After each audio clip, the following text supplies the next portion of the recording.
चतुर सियार। ये एक पौराणिक भारतीय लोक कथा है। एक बार की बात है, एक बाघ एक पिंजरे में फंस गया। उसने वहाँ से निकलने की बहुत कोशिश की, पर असफल रहा। उसी समय एक ब्राह्मण उस रास्ते से गुजर रहा था। बाघ ने उससे कहा, अरे मुझे यहाँ से बाहर निकालो। ब्राह्मण ने उत्तर दिया, मैं ऐसा नहीं कर सकता। अगर मैंने तुम्हें बाहर निकाला तो तुम तो मुझे ही खा जाओगे। बाघ ने कहा, डरो मत दोस्त, ऐसा बिल्कुल नहीं होगा। मैं तो जिंदगी भर तुम्हारा आभारी रहूंगा और तुम्हारी सेवा करूंगा। मेरी मदद करो। बाघ बहुत रोया और उसने ब्राह्मण से बहुत विनतियाँ की। उसके आंसू देखकर ब्राह्मण का दिल पिघल गया और उसने बाघ के पिंजरे को खोल दिया। बाघ उछलकर बाहर आया और ब्राह्मण को पकड़कर बोला, तुम कितने भोले हो। अब तुम्हें खाने से मुझे कोई नहीं रोक सकता। मैं कितने दिन से भूखा था, पर आज जमकर खाना खाऊंगा। ब्राह्मण ने बाघ से बहुत निवेदन किया कि उसे जाने दे। उसने तो बाघ की जान बचाई थी, पर जब बाघ ना माना तो उसने कहा, ठीक है, तुम मुझे 3 प्रश्न पूछने की अनुमति दो, उसके बाद तुम मुझे खा लेना। बाघ ने उसकी बात मान ली। ब्राह्मण ने पहला प्रश्न पीपल के पेड़ से पूछा, आप बताइए, आप इस बारे में क्या सोचते हैं?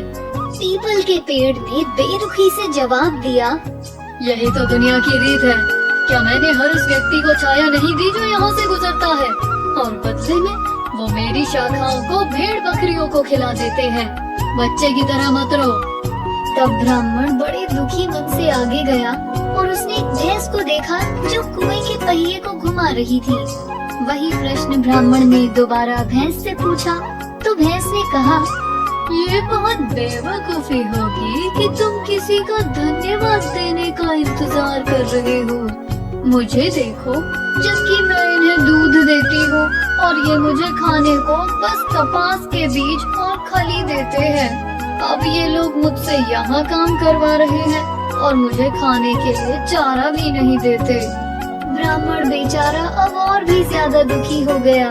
अब आखिर में उसने सड़क को अपनी राय देने को कहा। सड़क बोली, अरे श्रीमान, आप किसी भी चीज की उम्मीद ना करें। मैं सबके उपयोग में आती हूँ। अमीर गरीब, छोटे हो या बड़े, सब मुझसे होकर जाते हैं और मुझे राख और भूसे के अलावा कुछ देते ही नहीं। इस बात पर दुखी होकर ब्राह्मण वापस लौटने लगा तो रास्ते में उसकी मुलाकात एक सियार से हुई। ब्राह्मण की ऐसी हालत देखकर सियार ने पूछा, क्यों? क्या हो गया? तुम्हारी स्थिति बहुत खराब सी लग रही है। ब्राह्मण ने सारी बातें बताई। सियार ने उसकी बातें सुनने के बाद कहा, ये तो बड़ी अजीब बात है। मुझे तो कुछ समझ नहीं आ रहा। क्या आप मुझे फिर से बता सकते हैं? ब्राह्मण ने उसे फिर से सारी बात बताई, लेकिन इस बार भी उसे कुछ समझ नहीं आया। सियार ने कहा, कुछ तो बहुत अजीब है।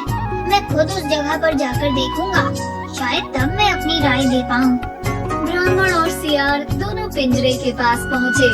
बाघ ब्राह्मण के इंतजार में बैठकर अपने दांत और नाखून तेज कर रहा था।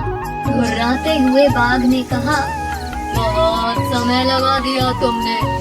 चलो, अब बिना देर किए मेरा खाना बन जाओ। घबराते हुए ब्राह्मण बोला, हे प्रभु, मुझे 5 मिनट और दे दीजिए। मैं सारी बातें सियार को बताना चाहता हूँ। इन्हें बातें समझने में थोड़ी दिक्कत हो रही है। बाघ ने सहमति दी और फिर ब्राह्मण ने शुरू से सारी बातें सियार को बताई। सियार ने अपने पंजे को कुतरते हुए बीच में कहा, ओह मेरा दिमाग, मुझे देखने दो। ये शुरू कैसे हुआ? तुम पिंजरे में थे और बाघ चलकर आया। बाघ ने बीच में कहा, तुम कितने बेवकूफ हो, मैं पिंजरे में था। सियार डरने का नाटक करने लगा। अब हम बिल्कुल, हाँ मैं पिंजरे में था। नहीं मैं नहीं था। अरे मुझे कुछ समझ क्यों नहीं आ रहा। रुको, दो। बाघ ब्राह्मण में था और पिंजरा चलकर आया। अरे नहीं नहीं नहीं, ये भी नहीं। मेरी बातों का बुरा ना मानो और अपना भोजन शुरू करो। मुझे ये बातें कभी समझ नहीं आने वाली। सियार की बेवकूफी पर बाघ ने कहा, समझ में आएगी, रुको मैं समझाता हूँ। देखो मैं हूँ बाघ।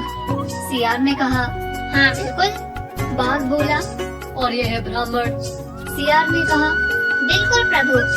बाघ फिर बोला, और ये है पिंजरा। सियार ने कहा, हाँ प्रभु। फिर बाघ ने कहा, और मैं पिंजरे के अंदर था। समझ आई बात?